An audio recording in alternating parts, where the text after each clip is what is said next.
Hey there. Good morning, good evening, good afternoon. Guys, this is Jeff checking in with another part of the video book and audiobook for Meditations for the Independent Poet. We have arrived at fear number 9. So, again, this book is punctuated by 10 different fears that poets have as they consider moving in towards independence, approaching art on their own terms. One of the fears that we get into is a fear of marginalization. And so we're going to be talking about that today.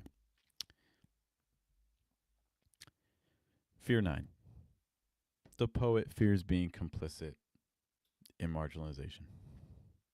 Poetry, for much of its history, has silenced voices from communities and has been defunded by society. To create a business around poetry without consideration for those who have not had their art receive attention feels hypocritical. I get it. Ironically, though, because most poets are unable to sustain themselves through poetry, they also often lack means to tackle the issue. And they lack the means to give voice to the underrepresented. They may not like the current poetry climate, which led to issues with representation in communities in the first place. However, poets often lack power and platforms to create change. And what happens? Well, by staying put in the current system of poetry, a poet becomes more complicit, actually, in marginalization than the poet who moves towards creative and financial independence.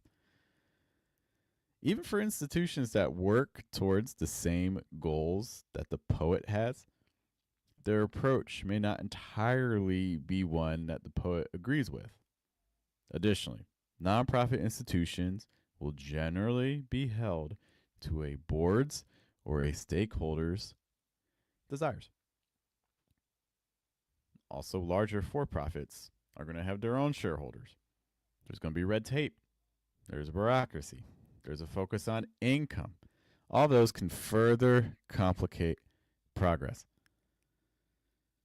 When a business is created around poetry, where the independent poet has control and can create a brand dedicated to the marginalized, it actually has more power to uplift than the individual dependent poet. Again, the independent poet, when they create a business around poetry, actually have more power to uplift than individual dependent poets. Instead of being reliant on an organization to make the decisions that the independent poet would, or to adhere to values that an independent poet values, the poet can make their own decisions and uphold their own values, including a focus on reducing marginalization instead of marginalizing.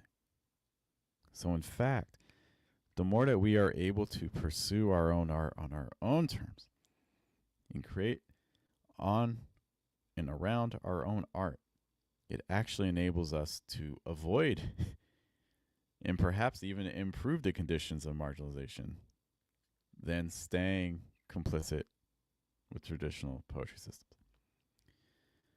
That's my address to the ninth fear poets regarding marginalization. What are your own thoughts on that? It'd be great to see them.